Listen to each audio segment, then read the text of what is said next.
The night their empire began to crumble, a cold wind pushed through the glass halls of Whitmore Industries, carrying with it a silence so heavy it felt like a warning. And as the city lights of Chicago flickered against the windows, no one knew that a single signature, one rushed, desperate signature, was already tearing the billion-dollar legacy of the Whitmore twins apart. Before we continue, tell me where you're watching from, and make sure to subscribe to the channel. Ethan and Lucas Whitmore had always been the kind of twins people stared at twice. Tall, impeccably dressed, the same sharp jawlines, the same calm confidence, the same light beards and golden brown hair that made them look like mirror images of success. Born minutes apart, but raised as if they were one mind, they had built a corporate empire together: luxury real estate, tech ventures, private aviation, all woven into a billion-dollar crown they carried with effortless pride. But on that particular Thursday, Ethan could feel something cracking beneath the surface. He watched his brother from across the boardroom table. Lucas looked tired, exhausted even, his shoulders tense beneath his tailored navy suit. His fingers drummed anxiously against a thick contract folder stamped with the logo of Ravel Dynamics, a company known for devouring smaller firms with a smile. Ethan's voice stayed low but firm. "Tell me you didn't sign anything without letting me read it first." Lucas didn't look up. "Ethan, we didn't have time. They were going to pull the offer." "There's always time," Ethan snapped, the rare sharpness in his tone causing the executives around them to pretend they weren't listening. "We don't take billion-dollar risks without due diligence. You know that." Lucas finally lifted his eyes, and in them, Ethan saw something he had never seen before. Not fear, but regret. "It's already done," Lucas said softly. The words sank into Ethan like a stone dropping to the bottom of a lake, silent, heavy, irreversible. A deal signed without review, without counsel, without him. For the first time in their lives, the twins were no longer acting as one. Ethan opened the folder and scanned the pages. With every line, his pulse climbed higher. The contract wasn't a partnership, it was a takeover. Cloaked in friendly language, but unmistakably predatory. "You just handed them controlling interest," Ethan whispered. His chest tightened. "Lucas, what were you thinking?" Lucas's voice cracked. "I thought I was saving us." Ethan shut the folder, hard. "You did the opposite." Outside the boardroom, employees moved through the hallways unaware that the foundation beneath them had already shifted. That the empire they believed unbreakable was already fracturing. Inside, the brothers stood in silence, two men who looked alike in every way, except for the choices that had brought them to this moment. And Ethan realized something chilling. Whatever came next, they weren't facing it as a united front. What he didn't know, what neither of them knew, was that the deal Lucas had signed wasn't the result of pressure or impatience. It was a trap, and it was only beginning to close. The drive back to the Whitmore estate felt longer than usual, even though the mansion sat only 20 minutes from downtown. Ethan kept his eyes on the road, knuckles white around the steering wheel of the black Mercedes, jaw clenched so tight it hurt. Lucas sat beside him, staring out at the blur of streetlights and late-night traffic, his reflection ghost-like in the window. Neither of them spoke. They passed through the iron gates of the estate, the Whitmore W glinting on the metal as the security system recognized the car. The long driveway curved around a meticulously landscaped lawn, up to the modern glass and stone mansion that had once felt like a reward for everything they'd built together. Tonight, it felt like an accusation. Inside, the foyer glowed with warm lighting, marble floors reflecting the soft shimmer of the chandelier overhead. Ethan tossed his keys onto the console table and turned sharply toward his brother. "Start talking," he said, "because I'm still struggling to understand how you thought signing away control of our company was a good idea." Lucas pulled at his tie.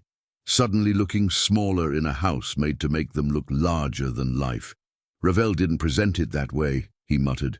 They framed it as a strategic merger, access to their AI division, their logistics network. It would double our valuation in 2 years, Ethan scoffed. You know their reputation. They don't merge. They absorb. They bleed companies dry and keep the name as a trophy. Lucas's shoulders dropped. I know that. Now.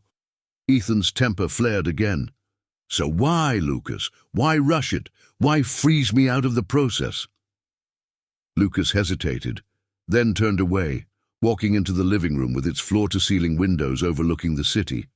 He braced his hands on the back of the leather sofa, staring at the skyline as if the answer might be written in the lights. Because we were already bleeding, he finally said. Ethan frowned. What are you talking about? There's more you don't know, Lucas admitted. About the Riverside project, about the loans we took, about how close we were to default. Ethan followed him, his voice low and dangerous. I reviewed the numbers last quarter. We were tight but not desperate. Lucas let out a humorless laugh. Yeah, because you reviewed the clean version. Ethan froze. For a moment, the room seemed to tilt. What does that mean? Lucas turned, eyes glassy. It means I made a mistake months ago. A big one. We lost a major investor in the middle of construction. I patched the hole with short-term private loans, high interest, high pressure. I thought we'd cover it when we sold the units. Then the market dipped. Sales stalled. We started missing deadlines. You hid this from me. Ethan's voice broke on the last word. You were in San Francisco closing the tech acquisition. Lucas shot back, frustration surfacing. You trusted me to handle real estate. I didn't want you to see I'd already messed it up. Ethan stared at him, wounded. We're not interns anymore, Luke. We're not kids trying to impress our father. You don't hide billion-dollar problems from your partner. Lucas's throat bobbed. I was trying to fix it before you ever had to know. Ethan sank onto the sofa, the weight of the revelation pressing down on him. So you took us to the edge of a cliff, didn't mention it, and then signed a deal with the first vulture that promised you a bridge. Ravel wasn't the first, Lucas said quietly. That caught Ethan's attention. What? Lucas swallowed. They were just the only ones who realized how desperate we were. The others turned us down outright. They ran the numbers and walked away. Ethan closed his eyes. For a moment, he saw their father's face, stern, proud, the man who had started with nothing and hammered a fortune out of sheer will. Whitmore men don't cut corners, he used to say. We don't lie to each other. If we fall together. Together. The word stung now. Who at Ravel approached you? Ethan asked. Lucas's gaze hardened. Victor Hale. Ethan's stomach dropped. You've got to be kidding me. Victor Hale was infamous, smooth, charming, always in a tailored suit and a watch worth more than most people's homes. He called himself a strategic architect. The business world called him something else, a smiling executioner. Companies signed with him, sure, but they rarely survived him. He was convincing, Lucas said, sounding ashamed. He knew everything about our portfolio, about Riverside, about the loans. He told me he believed in us, that Ravel didn't want to take us over. They wanted to protect us from collapsing. Ethan shook his head slowly. Victor doesn't believe in people. He believes in leverage. If he knew about the loans, that means someone has already dug into our books without us knowing. That's not a safety net, Luke. That's a noose. Silence stretched between them, thick and heavy. Then Ethan's phone buzzed on the coffee table. He glanced at the screen and felt the blood drain from his face. A breaking news alert. He tapped it open. A headline glared back at him. Whitmore Industries signs strategic alliance with Ravel Dynamics, control structure under question. Below the headline was a photo of him and Lucas at a charity gala last year, smiling for the cameras. The article quoted an anonymous source within Revell, suggesting that the twins were struggling with liquidity, and that the deal positioned Revell as the stabilizing force. Ethan showed the screen to his brother. "It's already out," he said, "and they're spinning it like they're rescuing us." Lucas's face went pale. "That wasn't part of the agreement." "You read the PR clause?" Ethan snapped. Lucas didn't answer. He didn't have to. The second notification hit before Ethan could say another word. This time it wasn't the media, it was his CFO. "We need to talk, now. Our lenders are calling. They saw the news. They're spooked." Ethan exhaled slowly, forcing himself to think, to strategize. Panic wouldn't save them now. "We're not dead yet," he said, more to himself than to Lucas. "The deal might be signed, but there are still moves we can make. We need to see every clause, every loophole, every angle. We need to know exactly how trapped we are." Lucas nodded weakly. "I'll send you everything." Ethan's eyes hardened. "No, from now on, I don't see what you send me. I see what the lawyers see. We bring in outside counsel, someone who isn't afraid of Revell." Lucas flinched at the coldness in his twin's tone. "Ethan." He almost reached out. Almost. But Ethan stepped back. "You didn't just risk the company," he said quietly. "You risked us." For the first time in their lives, the space between them felt wider than the ocean. Outside, the city kept moving, cars threading through the night, skyscrapers shining like nothing bad could ever touch them. Inside the Whitmore mansion, two brothers stood on opposite sides of a storm neither of them could stop. And somewhere across town, in an office that never truly went dark, Victor Hale watched their names trend across financial news feeds and smiled to himself. Because for him, the collapse of the Whitmore empire wasn't a tragedy. It was a carefully scheduled event, and it was right on time. By morning, the Whitmore mansion didn't feel like a home. It felt like a war room.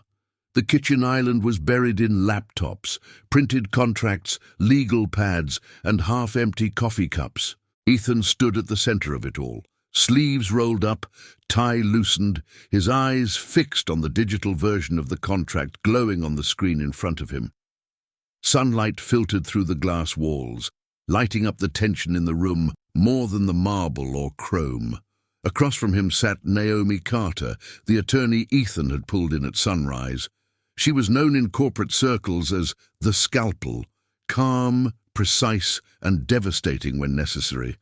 Her dark hair was pulled back, her suit immaculate, and her reading glasses perched low on her nose as she scrolled through the pages.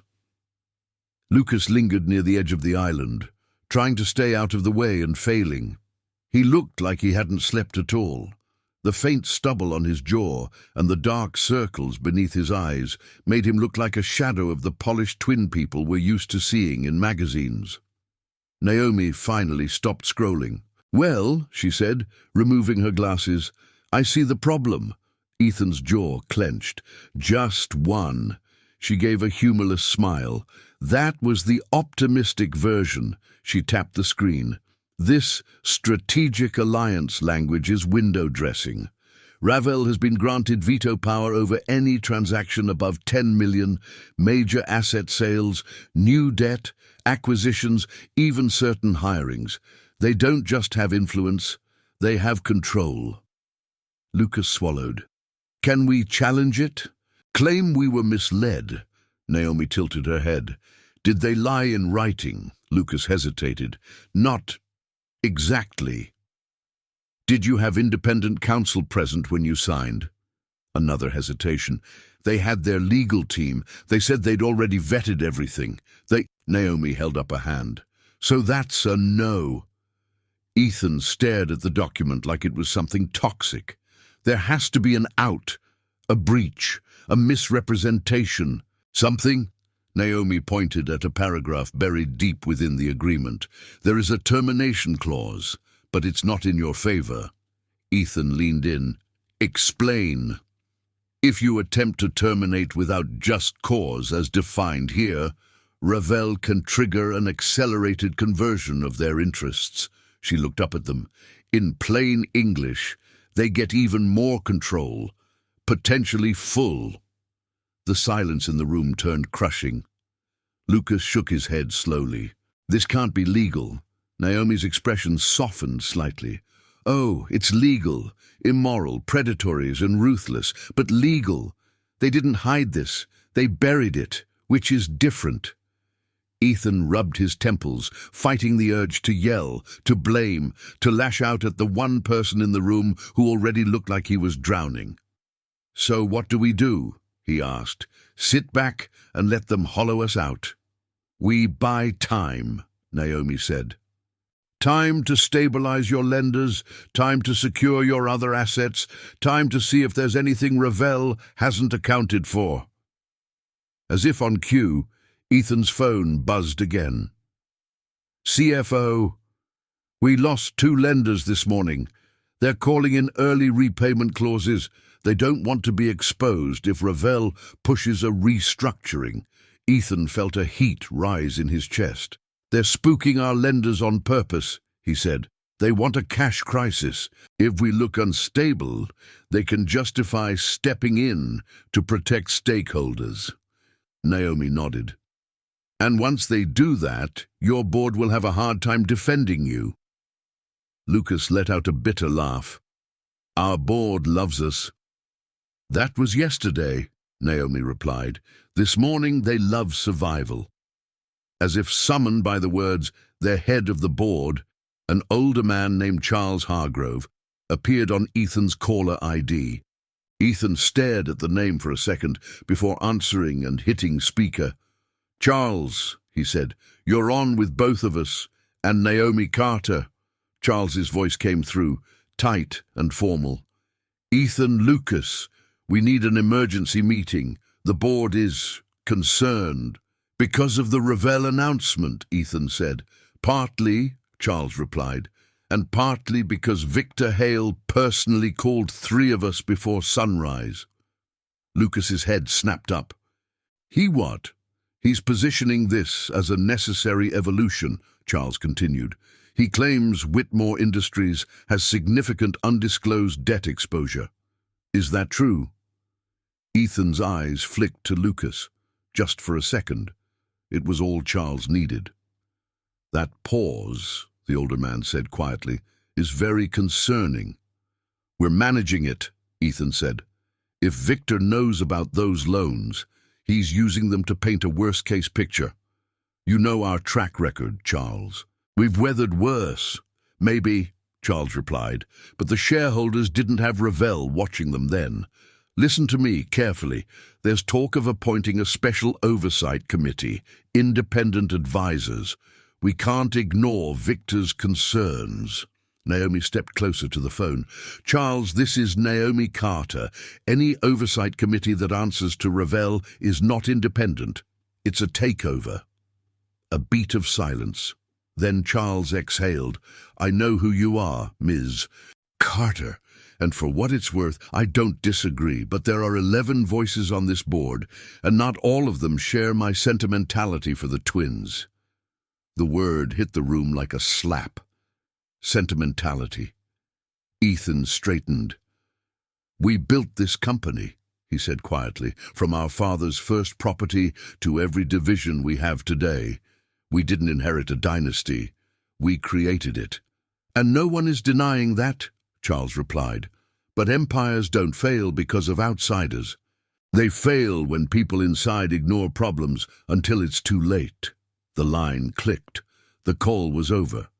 Lucas sank onto a stool, burying his face in his hands. This is my fault, he said. All of it. For a long moment, Ethan said nothing.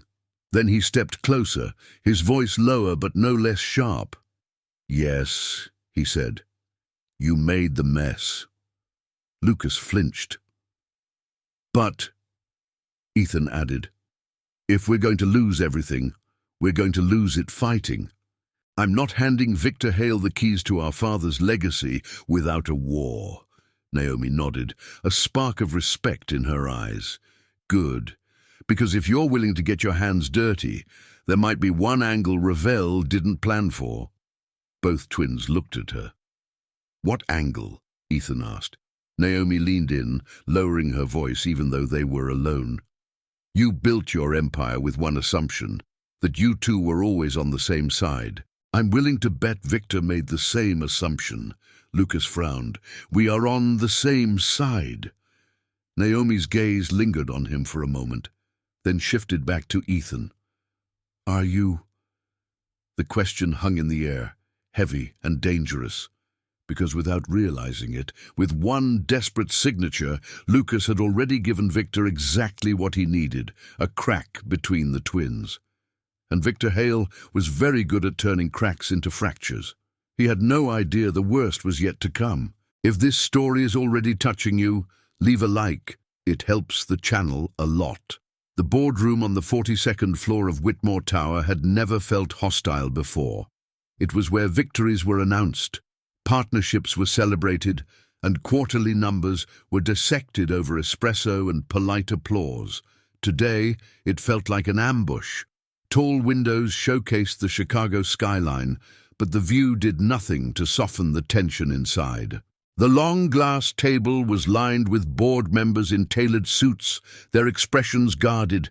At the head of the table sat Charles Hargrove, his silver hair neatly combed, fingers steepled under his chin, and beside him, with the relaxed posture of someone who knew he was exactly where he wanted to be, sat Victor Hale. Ethan and Lucas stepped into the room together, matching dark suits, matching steady strides. On the outside, they still looked like a united front. On the inside, Ethan could feel the fracture like a hairline crack running through glass, silent, invisible, dangerous. Ethan, Lucas! Charles rose halfway, then sat back down. Thank you for coming on such short notice. Ethan's gaze flicked immediately to Victor. The man smiled as if they were old friends meeting for brunch, not predators and prey sharing the same table. Victor, Ethan said flatly. Ethan, Victor replied, his voice smooth as polished stone. Lucas, I appreciate you making time. We're all very busy people. Lucas shifted in his seat. He hadn't spoken to Victor since the night he signed the deal. The memory of that night, of the pressure, the promises, the carefully chosen words, sat heavy in his chest. Charles cleared his throat. We are here to discuss the immediate future of Whitmore Industries in light of the Ravel Alliance and the financial questions that have arisen. Ethan leaned forward. The financial questions are being handled. We've brought in outside counsel and a crisis team. We're stabilizing the lenders. Victor's smile didn't falter. With respect, Ethan, your lenders don't seem to agree with your optimism. 2 have already triggered repayment clauses. Another is days away. I'm not here to argue feelings. I'm here to talk about math. Ethan's jaw tightened. You're here because you want control. Victor met his gaze, unflinching. I already have it, contractually, but I'm generous. I'd rather have cooperation than conflict, Charles interjected before Ethan could respond. Victor has proposed an oversight committee, a temporary governance structure to help weather this storm. Governance structure, Ethan repeated, the phrase sour on his tongue. You mean a leash? Victor's eyes gleamed. I mean protection. For shareholders, for employees, for the Whitmore name itself. He slid a folder across the table. My proposal, Ravel appoints 3 operational advisors. They work with your board on any major decisions, asset sales, restructuring, leadership changes, short-term, transparent, stabilizing. Ethan didn't touch the folder. And what do you get in return? Victor paused for half a heartbeat, then smiled wider. Access, the ability to prevent bad decisions before they're made. The ability to ensure Whitmore doesn't drive itself off a cliff out of pride. Several board members shifted uncomfortably. The subtext wasn't subtle. Lucas stared at the folder, his throat dry. What happens if we say no? Victor rested his hands lightly on the table. Then Revell exercises its existing rights. We call for an emergency vote to replace leadership for the protection of the company. Once a narrative of mismanagement hits the market, your lenders, your partners, your clients, he spread his hands. They react accordingly. So this is coercion, Ethan said. Victor's eyes sparkled. No, this is inevitability with options. Charles looked tired. Ethan, Lucas, the stock dropped 8% this morning. Analysts are already questioning whether the two of you can handle this alone. We have to show strength, stability, collaboration. By handing Victor the steering wheel, Ethan shot back. Victor cleared his throat softly. Actually, my preference is simpler. He turned his gaze directly to Ethan. I'm suggesting a more targeted adjustment. Something in his tone made the room go quieter. What adjustment? Ethan asked. Victor looked almost sympathetic. The market perception is clear. Whitmore Industries has two faces. One is disciplined, strategic, methodical. His gaze held Ethan's. The other has made some unfortunate decisions as of late. Lucas's stomach dropped. Victor continued, investors don't like confusion, they like clarity, a single voice, a clean narrative. Ethan's voice came out low. Say it plainly. Victor folded his hands. Step in as sole CEO, Ethan. Lucas steps back, publicly, temporarily, if it makes everyone feel better. We present it as a responsible shift in leadership to reassure stakeholders. In return, Revell supports a refinancing package instead of pushing for asset liquidation. Every eye in the room swung to the twins. Lucas felt the words like a physical blow. Step back, publicly, temporarily. He knew what that meant in the corporate world. Temporary leadership changes had a way of becoming permanent. Ethan stared at Victor as if trying to decide whether to laugh or throw something. You're suggesting I sideline my own brother to make you feel more comfortable. I'm suggesting you show the world that the Whitmore brand is capable of accountability, Victor said. Someone made mistakes. The company acknowledges that, corrects course, moves forward. He glanced toward Lucas, almost apologetic. It's nothing personal. Lucas let out a bitter breath. It's entirely personal. One of the board members, a woman in her 50s named Marjorie, spoke up carefully. No one is questioning your intelligence or your work ethic, Lucas. But the Riverside situation, the loans, the rushed contract. You didn't know about any of that until Victor told you, Lucas cut in. You're trusting his version of the story.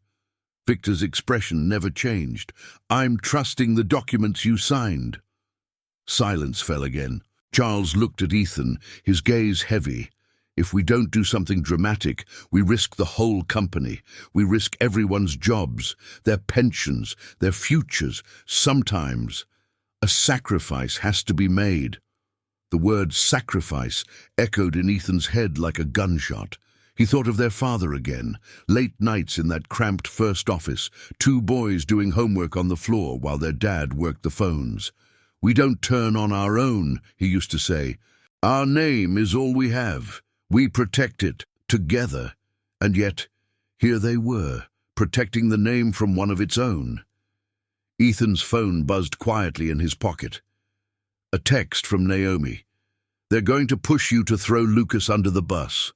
Don't react in the room, just listen. We might be able to use this. He looked up at Lucas. His twin's eyes were raw, unguarded, pleading. I won't be the reason we lose everything, Lucas said softly. If stepping back saves the company. No, Ethan cut in immediately. Victor raised an eyebrow. You'd rather go down together than survive smart? Ethan leaned forward, his voice steady now, ice cold. I'd rather understand why you're so invested in which one of us wears the crown. Victor's smile returned, but there was a flicker of something else behind it this time. Annoyance, calculation. Because markets like stories, he said, and a story of a twin rescuing the Empire from the other twin's mistakes. That sells. Ethan held his stare. Or maybe you just prefer negotiating with someone who hasn't figured out your playbook yet. Victor's smile thinned. We'll review your proposal, Ethan said finally. With our counsel, we'll respond after we've had time to analyze the full implications. Charles opened his mouth to protest, but Ethan didn't give him the chance. You asked us here for discussion, not a public execution, he added. You'll get our answer after we've actually read what you want us to sign this time. There was an edge to his tone that made even the board members shift in their seats. After the meeting adjourned, the twins walked down the hallway side by side, the air between them heavy with everything that hadn't been said. You should have let me take it, Lucas said quietly. The blame, the step back. It's mine. Ethan stopped and turned to him, eyes flashing. You think this is about blame? Victor doesn't care which of us wears the title. He cares which of us is easier to manipulate. Today, he tried you. Tomorrow, he'll try me. Lucas searched his face. So what now? Ethan exhaled slowly. Now we do something we've never done before. Lucas frowned. What's that? We let the world think we're not on the same side. He had no idea that by pretending to break, they were about to hit something far more dangerous, the possibility that the fracture could become real. Everyone thought it was over. It wasn't. That night, the Whitmore mansion felt divided in a way it never had before. Naomi stood in the twins' study, a room lined with dark wood shelves and framed photographs, ribbon cuttings, award ceremonies, magazine covers where Ethan and Lucas stood shoulder to shoulder, smiling like the world belonged to them. Tonight, neither of them was smiling. Ethan paced behind the desk, tension in every step. Lucas sat in the leather armchair near the window, elbows on his knees, hands clasped, eyes fixed on the floor as if it might offer answers he couldn't find anywhere else. Naomi watched them both carefully. You understand, she said slowly, that once we do this, you can't half commit. Victor will smell it if it's not real. Lucas looked up. You're asking us to fake a public family meltdown. I'm asking you to weaponize the only thing Victor can't buy, Naomi replied. Your relationship, your history, the assumption that you'll never truly turn on each other. Ethan stopped pacing. Walk us through it again. Naomi moved closer to the desk and opened a folder of her own. This one filled not with contracts, but with printouts and notes. Victor wants two things, control of Whitmore Industries and a narrative that justifies that control. Right now, he's trying to write it himself. Reckless twin, responsible twin, Ravel to the rescue. We can't stop him from pushing that angle. Lucas exhaled. He's not wrong about the reckless part. Naomi shot him a look. We'll deal with your guilt later. Right now, we're dealing with survival. She pointed to a page showing a list of Ravel's prior alliances, company names the public barely remembered. These firms didn't just fail, she said. They failed in almost the same pattern. Sudden liquidity crisis, strategic advisors from Ravel, leadership shake-up, then asset stripping, bankruptcy. Ravel walks away with the profitable pieces. Ethan leaned in. So they've done this before. Several times, Naomi confirmed, but they were smart. Each time, the narrative pinned the collapse on internal mismanagement. Ravel was always the reluctant guardian that tried to help and sadly couldn't. Lucas frowned. You think they're trying to recreate that with us? Naomi nodded. But they've never had to deal with two people at the top who share not just a company, but a face. It complicates the story. So Victor is trying to separate you into hero and villain. Ethan crossed his arms. And your idea is, we lean into that. Publicly, yes, Naomi's eyes were steady. Privately, you stay synced, completely. No hidden calls, no unsent messages, no assuming the other just gets it. You share everything, because if this cracks for real, he wins. Lucas shifted in his seat. So what do we actually do? Naomi sat on the edge of the desk. Step 1. Lucas, you agree, reluctantly, to temporarily step back from the CEO role. You present it as your decision, not Victor's, for the good of the company. You confirm the Riverside mistakes. You take the hits. Ethan's head snapped toward her. How does that help us? Because in doing so, Naomi said, you become the perfect scapegoat. The overconfident twin who flew too close to the sun realized it and now wants redemption. Victor will see you as emotionally compromised. Soft. He'll talk more freely around you, push you into confession meetings, maybe even use you to get Ethan to sign more things. Lucas's jaw tightened. You want me to go back into the lion's den as bait? Yes, Naomi said simply. Because he already thinks you're the weak link. We use that. Ethan shook his head. I don't like it. You're not supposed to, Naomi replied. You're supposed to hate it. Because step 2 is you, Ethan, leaning into that responsible twin role, but with a twist. Ethan lifted an eyebrow. What twist? You let it look like you're tempted, Naomi said. Like you're considering Victor's offer. Not to betray Lucas entirely, but to protect the company from him. Lucas stared at his brother, something like panic flickering in his eyes. And how am I supposed to know when you're acting and when you're not? Ethan met his gaze. You'll know, Naomi cut in firmly. No, that's exactly the kind of assumption we're not going to rely on. You'll set rules, signals. Anytime you're in a room with Victor or the board and you have to say something you don't mean, you'll follow it with one specific phrase, something normal, forgettable to them, obvious to you. Lucas blinked. Like what? Ethan glanced toward the window, where the city glowed faintly through the glass. Dad used to say it whenever he signed a deal he knew was tight but necessary. He murmured, Remember, we'll make it work. Lucas's expression softened with the memory. Yeah. Naomi nodded. Perfect. Too common to raise suspicion. Too personal to mistake. She looked back and forth between them. We script the fallout, a staged argument, a leaked memo, a board email accidentally sent to the wrong recipient. We let Victor think the fracture is complete. Ethan frowned.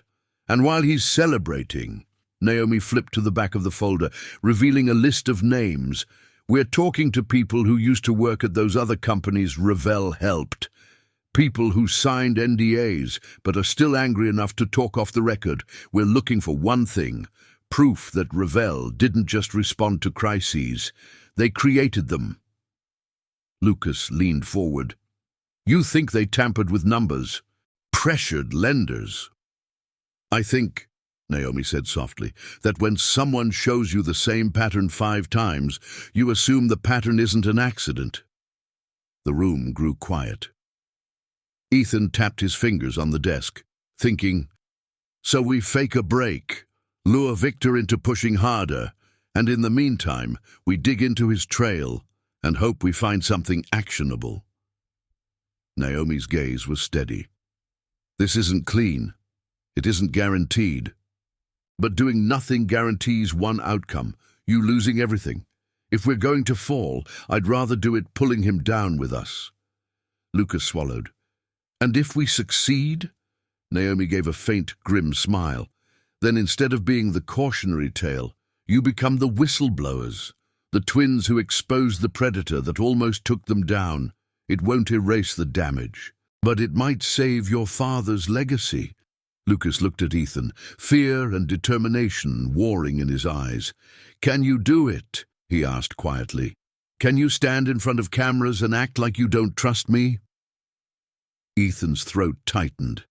He thought of late nights as teenagers, covering for each other, of college, when Lucas nearly got expelled and Ethan talked the dean down.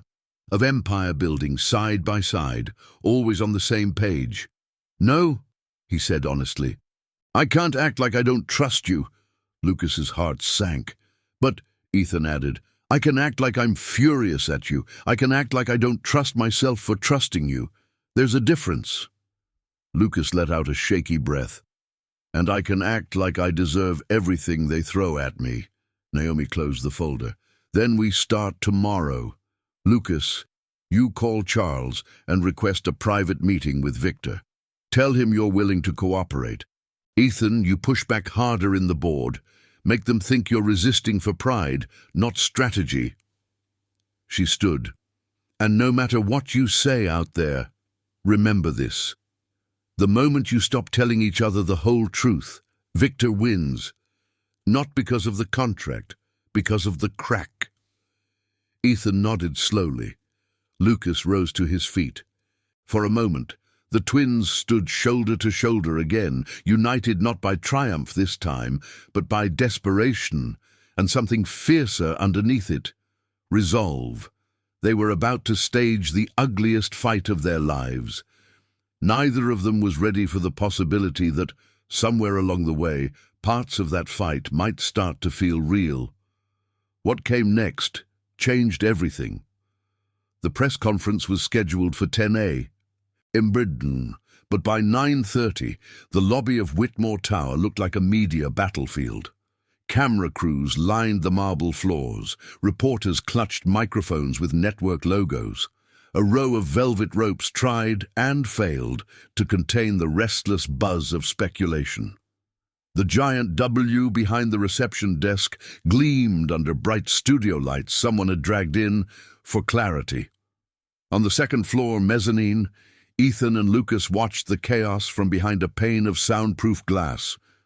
"This feels wrong," Lucas said quietly.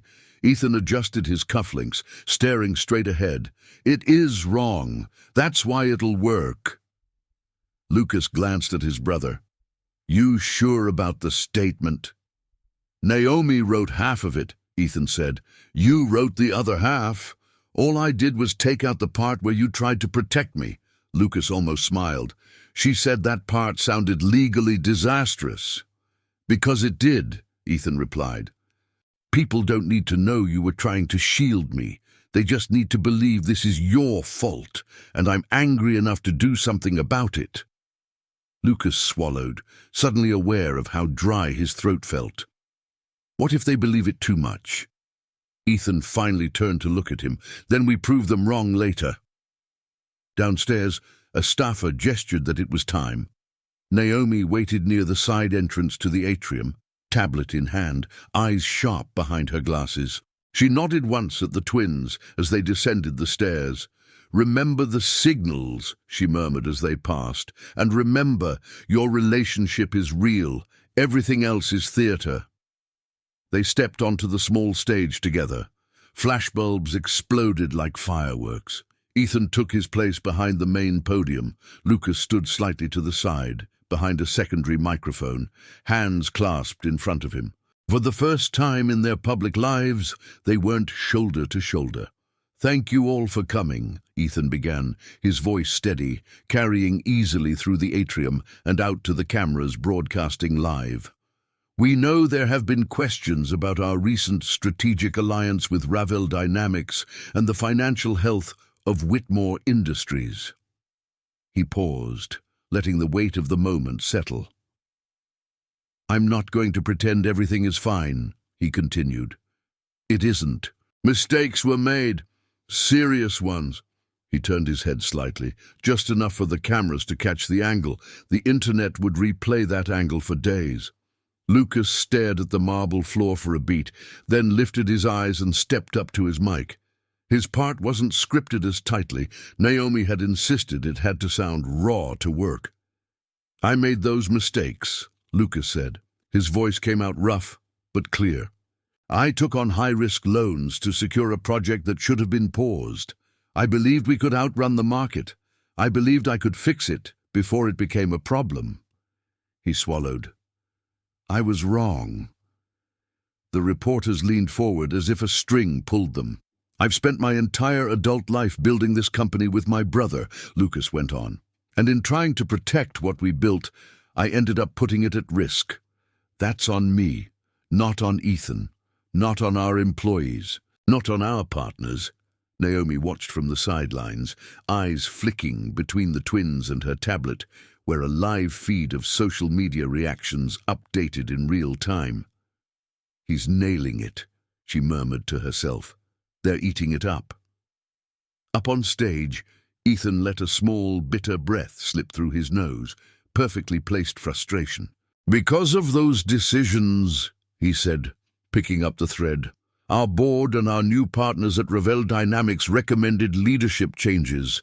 After a lot of difficult conversations, we've come to an agreement.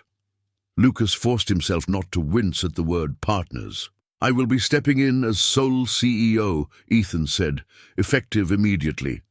The room erupted, shutters clicking, voices overlapping, a storm of questions. Is this permanent, Ethan? Lucas, are you being forced out? Did Revell demand this as a condition of their support? Lucas leaned into his mic. This was my decision, he said, letting just enough pain bleed into his tone. I can't ask investors, lenders, or employees to trust our judgment if I don't hold myself accountable. Right now, the best way I can protect Whitmore Industries is by stepping back. Beside Naomi, a man in a dark suit had appeared, one of Victor's people. He watched with an almost smug satisfaction. Mr. Whitmore? A reporter called. Lucas, what's your new role? Lucas hesitated. Just a fraction of a second. Ethan knew that pause. It wasn't fake. It was the part where theater brushed against reality. I'll remain on the board, Lucas said finally. I'll assist with the transition and focus on specific projects as needed, but day-to-day leadership will be Ethan's. Ethan's insides twisted. He hated how right it sounded, how logical, how clean. And your relationship? Another reporter yelled. People see you as a unit. Does this create tension between you? There it was. The question Victor needed the world to ask. Ethan looked at Lucas. For a heartbeat, it wasn't an act at all. Pain, anger, fear, all of it flickered between them like static. Then he turned back to the cameras. We disagree, he said plainly, about a lot of things right now. A murmur rippled through the crowd. But, Ethan added, and here he emphasized the words they'd chosen carefully, we'll make it work. Naomi exhaled. Good. Signal sent. Script intact. The conference ended in a swirl of noise. PR staff ushered the twins off stage quickly, shielding them from the advancing wall of microphones. As they slipped into a side hallway, Victor himself stepped out from a nearby doorway, applauding softly. Well done, he said, genuinely moving. You two missed your calling as actors. Ethan kept his expression neutral, barely. This wasn't a performance. Of course not, Victor said mildly. Just a brother taking responsibility, another stepping up. The market loves accountability arcs. He turned to Lucas. I appreciate your maturity, Lucas. It takes courage to admit when you've overreached. Lucas's jaw tensed. I didn't do it for you. No, Victor agreed. You did it for him. He nodded toward Ethan. And for the cameras. He stepped closer to Ethan, lowering his voice. Now that you're in the driver's seat, we can really get to work. There are underperforming divisions we should discuss. Luxury retail, the boutique aviation arm, sentimental but inefficient. Ethan's eyes darkened. We're not stripping this company for parts. Victor smiled faintly. We'll see. Sometimes survival looks a lot like stripping if you're not ready for it. He patted Ethan's shoulder in a gesture that felt too familiar. I'll have my team send over a proposed restructuring plan this afternoon. Take your time looking it over. His gaze sharpened just a hint. We'll make it work. The phrase hit the air like a challenge, Behind Victor's back, Ethan caught Lucas's eye. The message was clear. Victor had noticed the signal, which meant he was listening closer than they thought. That afternoon, back at the mansion, Naomi paced the study with a different kind of intensity. "He echoed the phrase," she demanded. "Exactly," Ethan nodded. "Word for word." "That's not good," she muttered. "It means he suspects you're not being fully honest with him. He's going to tighten his circle. We have less time than I thought." Lucas sat at the desk, scrolling through emails from former executives Naomi had tracked down. Most were cautious. Some were angry. One message made him stop. "Naomi," he said slowly, "you need to see this."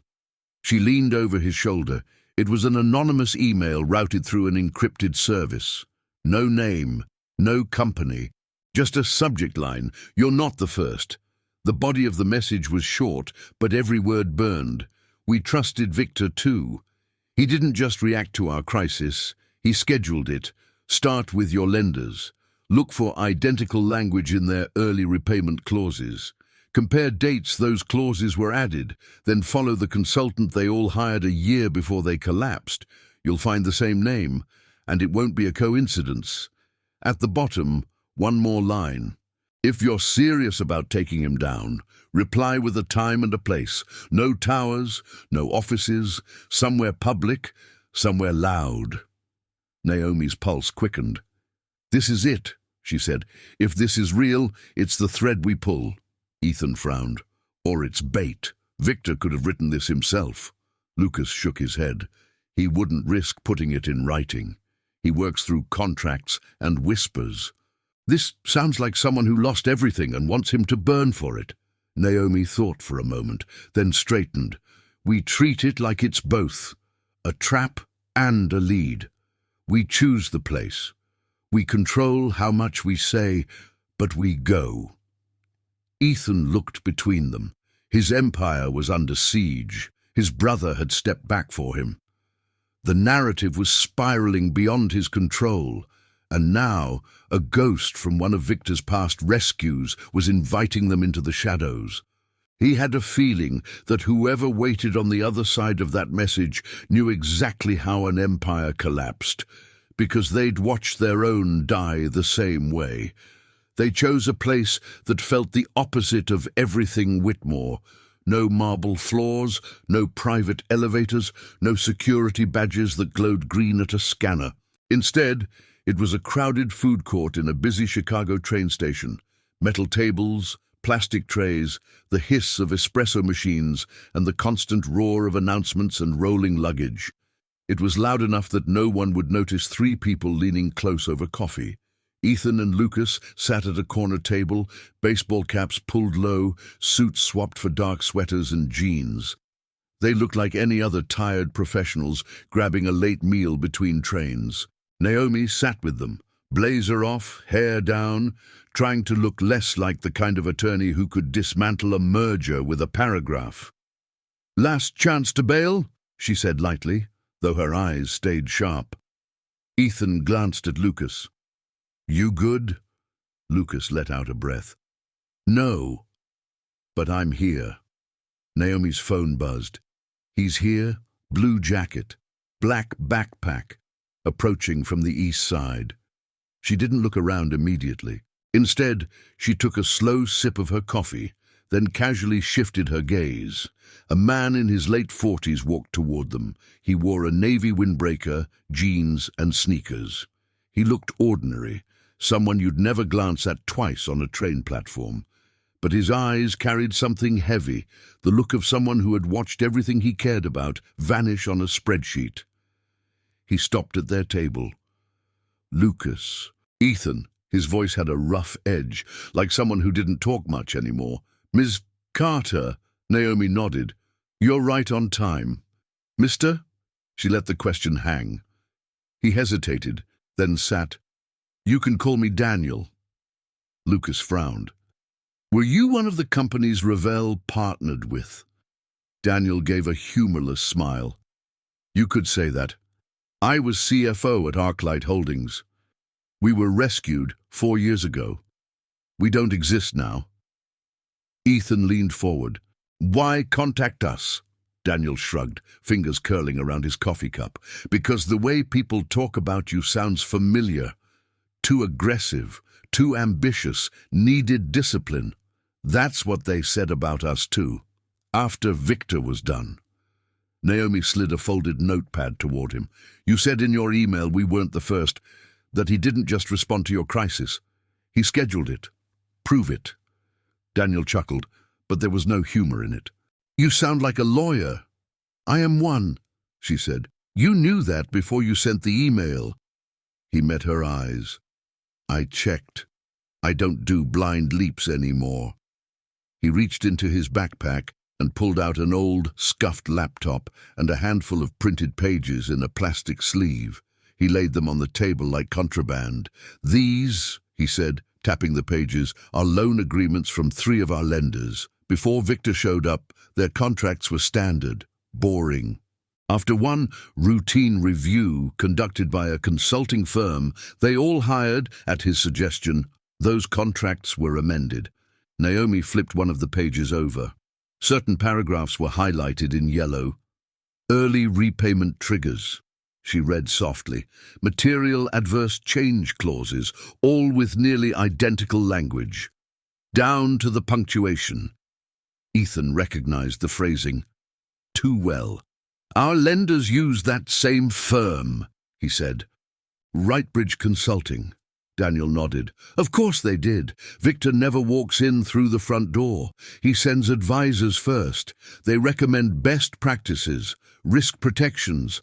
They sell the lenders on tightening terms to protect themselves from exposure. Lucas leaned closer. And then, Daniel said, Victor finds out exactly what those new terms look like. He knows the pressure points before you sign anything with him. When your numbers dip, even by a little, he starts whispering to your lenders, your board, your audit committee. They're over-leveraged, they're emotional, they need structure. Naomi's jaw tightened. He manufactures the narrative of mismanagement. Daniel nodded slowly. He pushes just enough fear that your lenders look at those new clauses and say, we'd better call these in before it's too late. Suddenly you're in a liquidity crunch you were never supposed to survive. Lucas swallowed. And then he arrives with a pen and a smile. And a strategic alliance contract, Daniel added, where he takes control in exchange for stability. Ethan shook his head. Our CFO should have caught this. He should have flagged those identical clauses, those changes. Daniel hesitated, then looked at him with something like pity. There's always someone on the inside, Ethan. Victor doesn't gamble on maybe. Someone in your house opened the door. The words dropped between them like a lead weight. Naomi's brow furrowed. Someone on the inside of Whitmore, feeding him details, smoothing the path with lenders, not asking questions they should have. Lucas's mind flashed through faces. Their CFO, Charles, senior VPs, department heads, people who ate at their table, toasted to their milestones. That could be anyone, Lucas said. We've got hundreds in upper management with access to those numbers. Daniel shook his head. Not hundreds. 3, maybe 4 with the right access and the right influence to make lenders and board members listen. He opened the laptop and spun it around to face them. On the screen was a spreadsheet of names, dates, payments. One name was highlighted, Rightbridge Consulting, retainer-paid Ravel Dynamics, strategic review meetings, scheduled board governance advisory, referral source, C. Hargrove Ethan's chest tightened. Charles. Lucas stared at the screen. No. Charles has known us since we were teenagers. He sat in our father's hospital room. He cried at the funeral. Daniel's eyes were steady. So did the man on our board, the one who reluctantly voted in favor of Victor's oversight. People don't betray you because they hate you. They betray you because they're scared of being on the losing side. Naomi zoomed in on the dates. These meetings with Rightbridge, they started almost a year before your crisis hit. Same for us, Daniel said. Same for 2 other companies I tracked down. Victor doesn't show up when the house is on fire. He helps stack the kindling. Ethan's voice hardened.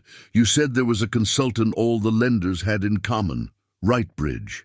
You said we'd see the same language. We have, but that's circumstantial. Daniel nodded. I brought more. He opened another folder, pulled out printed emails, partially redacted. Leaked from a lender's internal system, he said. Don't ask me how. Look at the sender on these messages. The friendly encouragement to tighten terms, to consider their exposure to Whitmore, to Arclight, to the others. Naomi scanned the headers and froze. Victor didn't send these, she said quietly. He didn't have to. They were sent by Risk Advisory Partners. She tapped a name.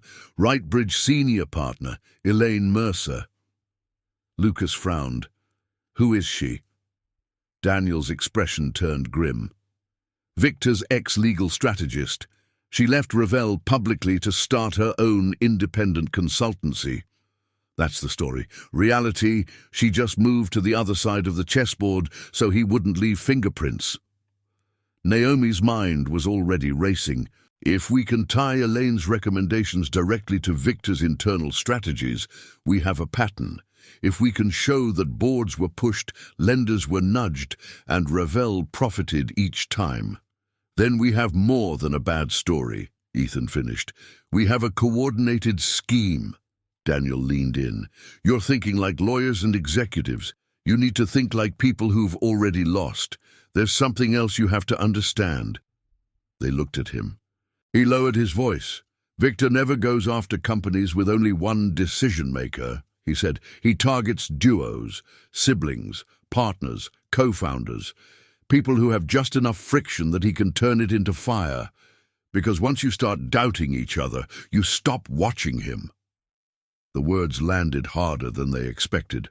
Lucas felt them like a punch. You think that's what he's doing with us?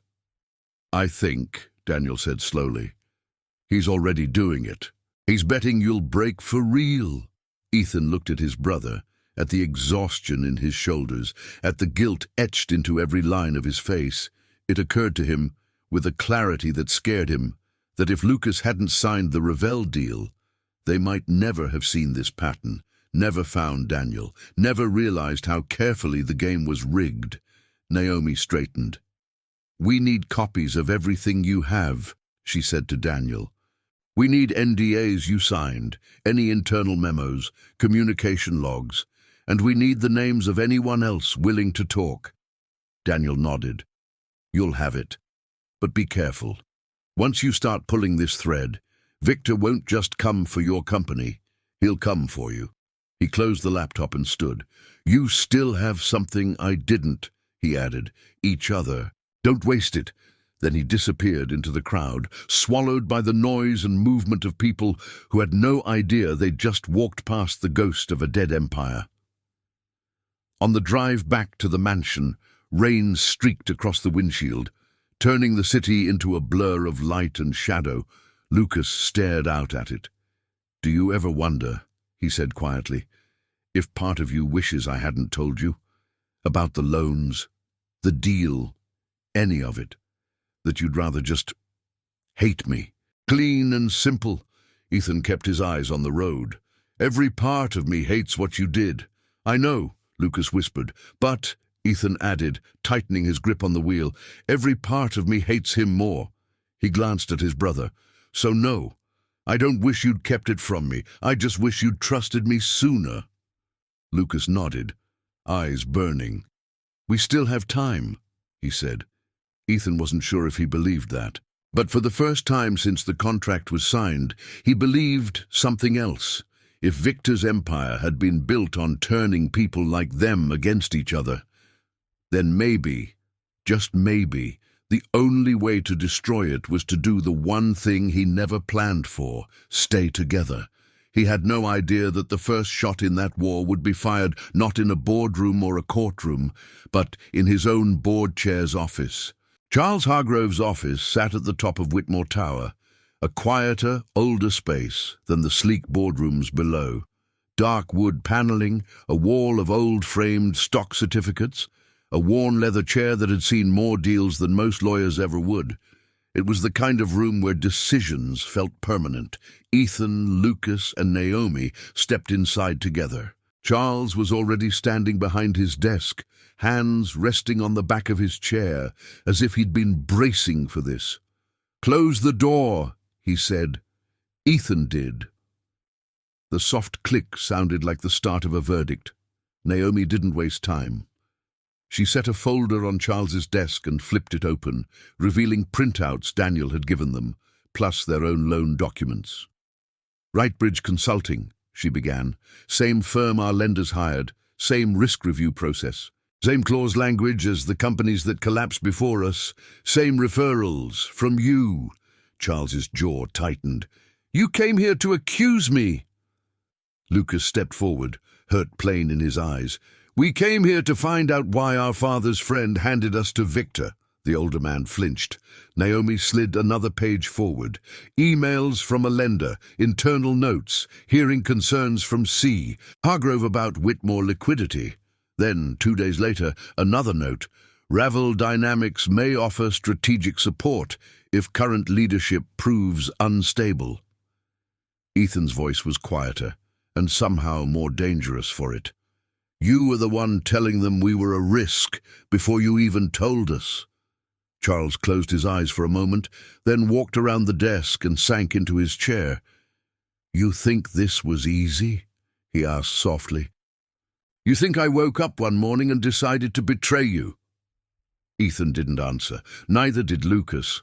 Charles looked older than they'd ever seen him. "Rightbridge came first," he said. "Elaine Mercer called me. Said she'd worked with Ravel, with major funds. Said she'd seen companies like ours fall because no one wanted to admit there was a problem until the bank did it for them." He gave a bitter half-smile. "She knew about Riverside before I did. She knew about the loans, the delays, the exposures. I confronted your CFO. He shrugged and called it temporary leverage." Lucas winced. "I tried to push you," Charles went on. "I asked for deeper audits. You pushed back with numbers that looked clean, and then Victor called." Ethan's fists clenched at his sides. "So you just believed him?" Charles met his eyes. "I believed the math, the same way I believed your father when he brought me into the first deal that turned into all of this." He gestured around the office. "Victor offered structure, guardrails, an oversight committee that would protect the company from emotional decisions.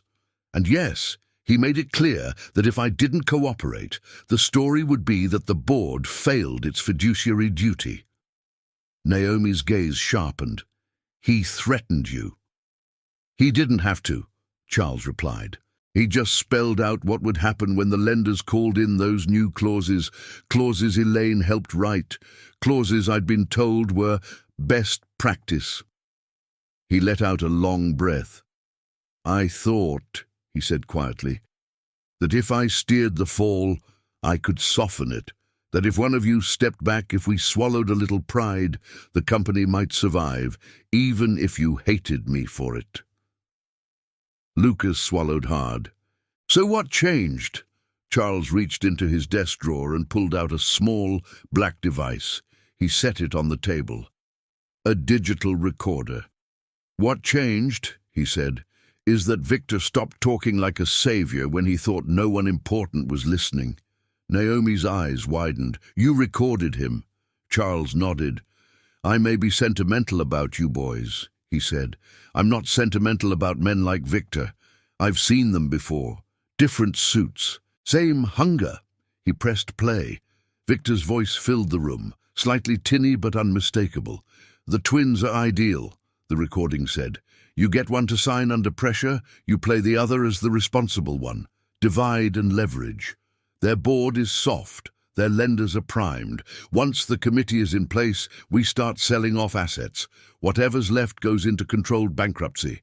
We keep aviation and tech. The rest is scrap." Naomi's stomach turned. The next part was worse. "And the brothers?" another voice asked, Elaine's, cool and professional. Victor laughed. They'll be wealthy enough personally. They can cry about lessons learned on a podcast. Our job is not to save legacies. It's to eat what's left." Charles stopped the recording. The room was dead silent. Lucas felt like the floor had dropped out from under him. The anger he'd aimed at himself, at his own stupidity, suddenly found a new target and burned hotter than anything he'd felt in his life. Ethan's voice, when it finally came, was calm. Too calm. "How long have you had that?" he asked. "A week," Charles said.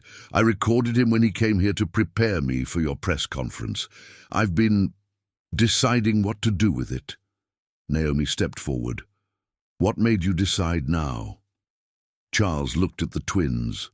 "Your father once told me," he said, "that if he ever had to choose between his name and his net worth, he'd keep the part that survived a fire." His gaze didn't waver. "This feels like the fire." Naomi closed the folder in front of her. "All right," she said, "then here's what we're going to do." The emergency board meeting 2 days later didn't look any different on the surface. Same glass table, same skyline view, same curated tray of coffee and pastries no one touched. But beneath the polished veneer, everything had shifted. Victor sat near the head of the table, a sleek presentation on the screen behind him. Restructuring proposal, phase 1. A few board members whispered to each other, nerves hidden behind professional interest. Ethan and Lucas took their seats side by side. That was new. Charles cleared his throat. "Let's come to order. Victor has a restructuring plan to present. After that, the Whitmore brothers have a response." Victor smiled. "I appreciate the time. What I'm about to show you is the difference between survival and sentiment." He launched into his pitch.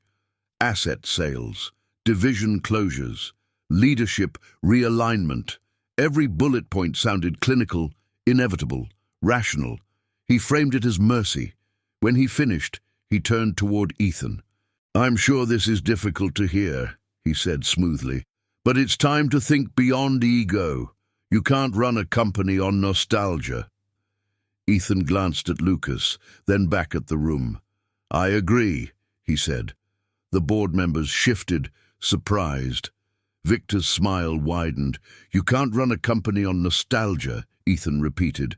"You run it on trust, data, and the truth about the people you let in the front door." He looked to Charles and gave a small nod. Charles reached into his briefcase, took out the recorder, and set it gently on the table. Victor's smile didn't disappear. It just froze. "What is this?" he asked. "Clarity," Charles said. He pressed play. Victor's own voice filled the room, describing the Whitmores as ideal targets, talking about dividing them, selling them off in pieces, eating what was left. No one moved. No one coughed. No one pretended this was anything other than what it was. A confession. Naomi, seated at the far end as external legal counsel, slid printed packets down the table, transcripts, loan comparisons, internal lender emails referencing Elaine, timelines of Rightbridge's involvement with Whitmore and with the other collapsed companies. "Ladies and gentlemen," she said, "what you are hearing is not an unfortunate offhand comment. It is part of a pattern. We have 3 prior cases with nearly identical lender language, consulting timelines, and Revell interventions, all ending with Revell controlling the most valuable assets and leaving everyone else with nothing." Victor's calm cracked. Just a little. "This is taken out of context," he said. "You can't—" "Context!" Ethan interrupted. "You mean the part where you coordinated with a supposedly independent consultant to tighten our lenders' nooses? Or the part where you tried to turn my brother into a cautionary tale so you could wear our name like a trophy?" Lucas's voice joined his, steady and clear. "Or the part where you underestimated that some people care more about the name on the building than the number in their account?" Victor turned to Charles. "This is a serious breach of—" "What this is," Charles cut in, "is a serious breach of faith and law And my patience. He looked at the other board members. I have already forwarded this recording and the supporting documents to Regulatory Council outside this room. And he nodded toward the glass wall, where two suited figures waited with solemn faces. To the authorities. Through the frosted glass, the board could just make out the badges. The room erupted in overlapping questions, protests, half-formed excuses. Victor stood. "You're making a mistake," he hissed. "Do you have any idea how exposed you'll be if you try to turn this on me? I'll scorch the earth. I'll make sure—" "Sit down," Ethan said quietly. Everyone heard it. Victor stared at him. "For once," Ethan continued, "you don't have the leverage. You made a career out of picking apart people like us. You gambled that we'd break." He allowed himself a small, cold smile. "We didn't." Lucas slid a resolution across the table. Naomi had drafted it the night before. "Effective immediately," Lucas said. "We're moving to suspend all operational authority granted to Revell under the Alliance, on grounds of material misrepresentation and bad faith interference. We're appointing an independent investigative committee chosen by USE, not by you, and we'll cooperate fully with any regulatory inquiry." One by one, board members picked up pens. Victor watched as signatures bloomed across the page, each one a small betrayal of the control he thought he had locked in ink. For the first time since they'd met him, he looked surprised. "How did you think this would end?" Naomi asked him softly. "With a clean press release and a photo of you shaking hands over their rubble?" Victor's eyes flicked between the twins. For a moment, there was something almost like respect there. Then it was gone. "You'll still bleed," he said, "even if I fall. The lenders, the market, the headlines. You don't walk away from this hole." Ethan nodded. "We know," Lucas added. "We just plan to walk away together." Victor Hale left the room flanked by regulators, not cameras. It wasn't handcuffs. Not yet. But it was a start. Months later, the Whitmore Empire didn't look the same. Some divisions were gone by choice, not force. Riverside was salvaged as affordable housing instead of luxury towers, a deal Lucas fought for like penance. The boutique aviation arm was sold to a partner that promised to keep the staff. The stock price was lower, the lifestyle quieter. But the name was still on the building. In their father's first office, a small space they kept intact in an older part of the city, Ethan and Lucas stood side by side, looking at the faded photo of their dad behind a cheap laminate desk. "You know," Lucas said, "there was a moment when Victor was talking, and for a second I thought, maybe he's right. Maybe you'd be better off without me near any of this." Ethan didn't look away from the photo. "There was a moment," he admitted, "when I thought the same thing." Lucas swallowed. "But," Ethan added, finally turning toward him, "then I remembered something Dad used to say." Lucas smiled faintly. "We'll make it work." Ethan nodded. "Yeah." That silence settled between them, but it felt different now. Not empty, just full of everything they'd been through and were still standing after. "Do you ever think," Lucas asked quietly, "that signing that deal broke us, just enough to see how close we were to being destroyed anyway?" Ethan let out a breath. "I think you made a terrible choice for the right reason. And I made a lot of the right choices for the wrong reason. Pride. We both gave Victor something to use." He clapped a hand on his brother's shoulder. "But we also gave him something he couldn't plan for." "What's that?" Lucas asked. "We refused to let the crack become the story." Outside, the city moved on. New headlines replaced old ones. Revell's strategic alliances became alleged coordinated schemes in investigative reports. Elaine Mercer's name started appearing in articles she definitely hadn't planned for. ArcLight's former CFO, Daniel, got an unmarked envelope one day with a simple message and a business card inside. You weren't crazy. You were early, L&E. Whitmore. Back in the small office, Lucas straightened a crooked frame on the wall. We should get back, he said. Naomi's probably already drafting 10 new policies so we never do anything this stupid again. Ethan chuckled. Good. Someone has to keep us out of trouble. They headed for the door. Just before they turned off the light, Lucas glanced back at their father's photo. We didn't keep the Empire the way he left it, he said. No, Ethan replied. We didn't. He flipped the switch. But we kept the part he actually cared about. The name and the brothers behind it. If you're enjoying these stories, subscribe to the channel and follow the next videos. And tell us in the comments what this story meant to you.